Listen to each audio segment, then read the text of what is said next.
Greetings, ladies and gents, and welcome to this daily science fiction extravaganza, commonly known as Tales from Outer Space. Taken from the subreddit HFY. All the relevant links will be down below.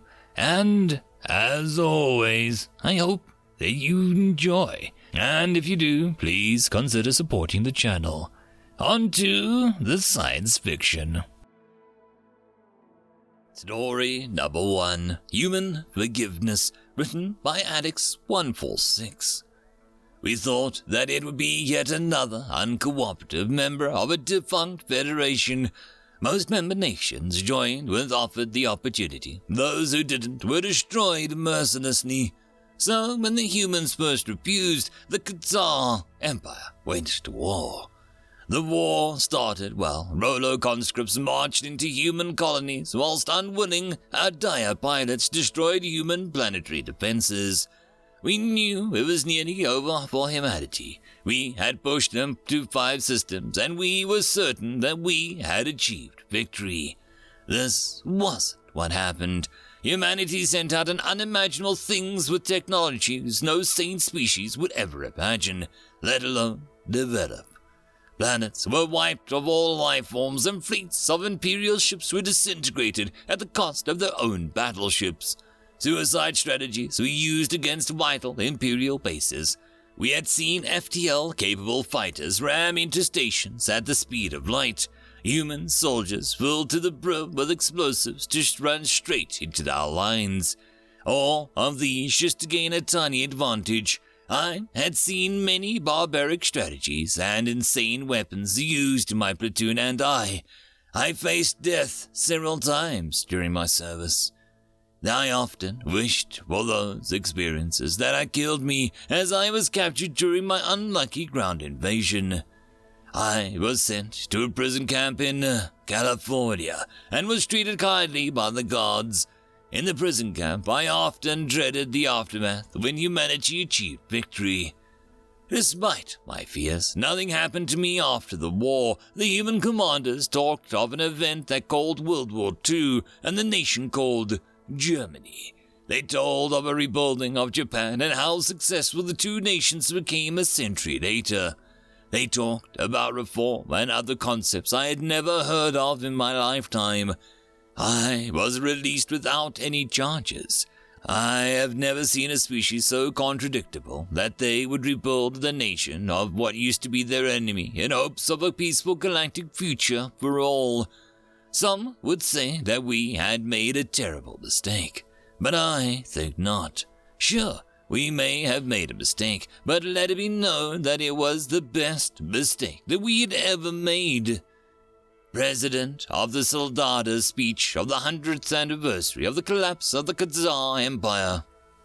End of story. Story number 2, Adaptability, written by Aaron Vol. It had been very educational interacting with you in the past month, Aaron. I want to thank you, though, for the experience. We were back in the forge the day after we'd etched the knife I was putting a handle on. I looked up from my work. You're welcome, Dithak. I've probably learned almost as much in this month as you have. The antennae went erect in surprise. Oh, what have I taught you? Well, first you taught me that our species aren't all that different. Your emotional spectrum is pretty similar to ours, for instance. Dithak nodded, a habit he'd picked up from one of the first 2 days. I see. What else? Second, both of our species value efficiency, but we're also open to traditional ways, because we can sometimes find value in them. He nodded again. Third, you guys learn very fast. If you're any indication, you learn how to draw out a perfect taper on about an hour. It took me weeks. He canted his head to one side. I had a good teacher. I lowered my eyes, mildly embarrassed by the compliment. I didn't feel like I really deserved it. Thank you, but honestly, you did really pick it up fast. Dithak nodded again, accepting my praise. He seemed pleased to have impressed me. Well, considering what I'd done to him in that simulation, he kind of deserved to get one up on me. The other stuff, I really can't put into words. I just, got a feel for how you do things. Like, I can't really predict how you're going to react to things, but your reactions mostly don't surprise me anymore. If you're typical of your species, I think I've got a pretty good handle on your mindset. His antennae went erect again. So soon, you still surprise me on a daily basis. I nodded. Well, humans are social creatures. Not in the same way your people are. We generally don't do the whole worker, soldier, scientist, queen caste thing like you guys do. But we are not genetically programmed for it like you are. In our case, we tend to form tribes, small groups made up of a handful of different families. In the past, knowing and standing in a tribe was vital for survival. Still is in some ways. Part of that is being able to read someone's personality and be able to predict how they're going to react to given stimulus. So we got really good at it at a genetic level. His head canted again, antennae splaying out on the sides. I hadn't quite figured out that just yet. I see, that makes a lot of sense from an evolutionary standpoint. I bent back over the knife, unable to let it go for a moment. I needed to finish it because I had plans for it. I centered the tang over the piece of the deer antler that I had traced the handle with the Sharpie, making the pinholes as well. Finished, I flipped the knife over and repeated the process, and another slab of antler. In my peripheral vision, I saw Dathek watching me for a few moments. How did you learn these things, Aaron? I glanced up, then turned my eyes back to my work. The same way you're learning how to bind the hilt in a knife right now. Observation. I watched you. I interacted with you. When he hadn't responded after a moment, I looked up. He was standing very still, his antennae bent into 2 zigzags, my face screwed up in confusion. What? You were studying me the whole time? Oh, crap. Have I offended him? I hope not. I genuinely liked the Thek. Not actively, no. Most of what I learned about you happened subconsciously. I didn't even realize I was learning it at the time. Dathak didn't move. I sighed. Look, humans are extremely adaptable. We've learned how to survive in every environment on this planet, including under the oceans and in orbit. Part of the adaptability is being able to learn things subconsciously and then realize them after the fact. It goes back to the social adaptability I mentioned earlier. Same ability, applied differently. You can learn passively. Oh, wow, they couldn't. Crap, I might have just caused an interstellar incident. Crap. Yeah, we can, sometimes. Remember the simulation? He nodded. You okay? Now you know you couldn't stop yourself from noticing lots of different things in your environment, especially when something moved or changed. Yes. His antenna slowly sagged backwards, and his stance relaxed as a shock was replaced with curiosity. Well, keep that in mind. I am not typical of my species. Okay, so, that distractibility, that lets me notice things other people wouldn't. Most humans can learn passively, to some extent, but people with my disorder are sometimes better at it, except in social situations. Antennae popped back upright. But you learned my reactions. I smiled, yeah, and it took me about twice as long as most humans would need. Remember that the whole time I was constantly getting distracted by unimportant things around me, sometimes even by my own thoughts. Understanding dawned on Dathak. I was surprised to realize that I had recognized it happening. His stance relaxed, his antennae spread out into a V shape, and his mandibles out slightly. I understand, he said slowly.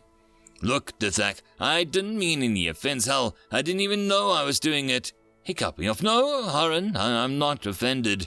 He passed a hand over his face. In my species, only our queen and her royal offspring possess this ability. The rest of us must actively observe the subject to learn about it. Oh, he wasn't offended. He was seriously confused. He hadn't ever seen me watching him. I'd always been doing something else. I see. I thought it over for a moment. I guess that makes sense given the species' evolution. He nodded. When I first learned the history of your civilization, that it was less than 10,000 years old, I assumed that there had been a miscalculation. Our Bronze Age lasted longer than that. Our best, your word is anthropologist, couldn't determine how you were able to progress so fast. We all thought there had been a mistake." He looked at me in the eye, but now it all makes sense given the other things I've learned about your species. "That was interesting. What else did you learn, buddy?" I smiled. "Glad I could clear it up for you." The Sec nodded again. "Your adaptability. We had realized you were easily able to adapt to new environments, but we assumed you did it with the same way we did. Send a few hundred scientists to study it, then take what they learn and apply it. That approach takes time." I smiled. "Sorry to do this to you, Dathek, but we used the approach too."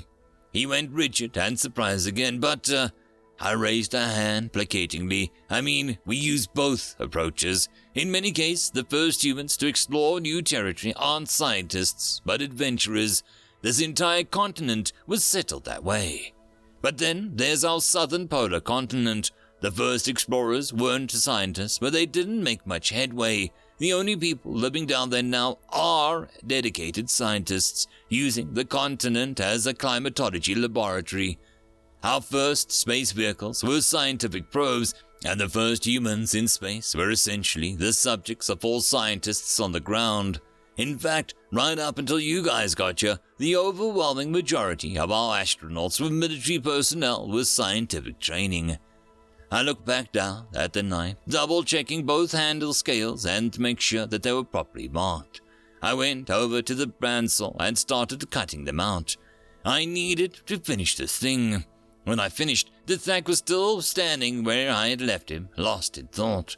I shrugged, stepped over to the drill press to make the holes for the pins, and grabbed the 3 brass rods and a syringe full of 5-minute epoxy, and went back to the workbench. I dry-fitted everything together, blade, scales, and pins, checking the alignment, and then started mixing the epoxy. Dathek remained quiet. I couldn't tell if he was watching me now, or still thinking. Not wanting to disturb him, I spread the epoxy on the inside surface of the antler scales and glued them to the tang. Lining up the pinholes, I pressed them together, wiped off the excess epoxy with the acetone-soaked rag, and clamped them down to let the epoxy set.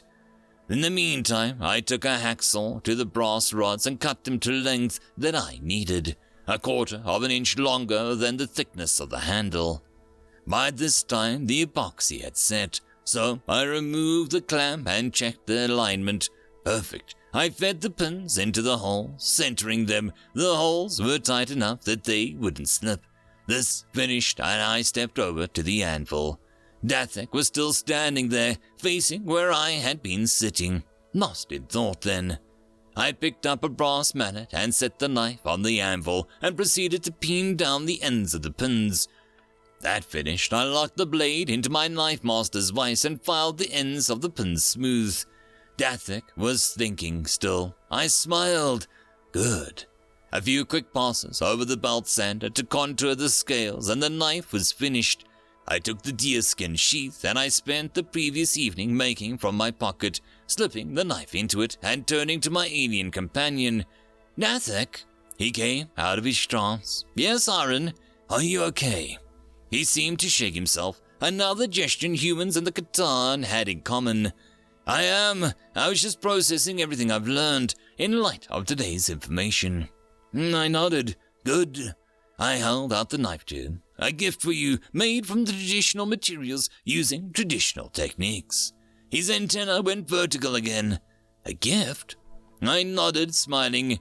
In many human cultures, gift-giving is customary between friends, sometimes on special occasions, such as a birthday or an anniversary, but sometimes just as a token of friendship.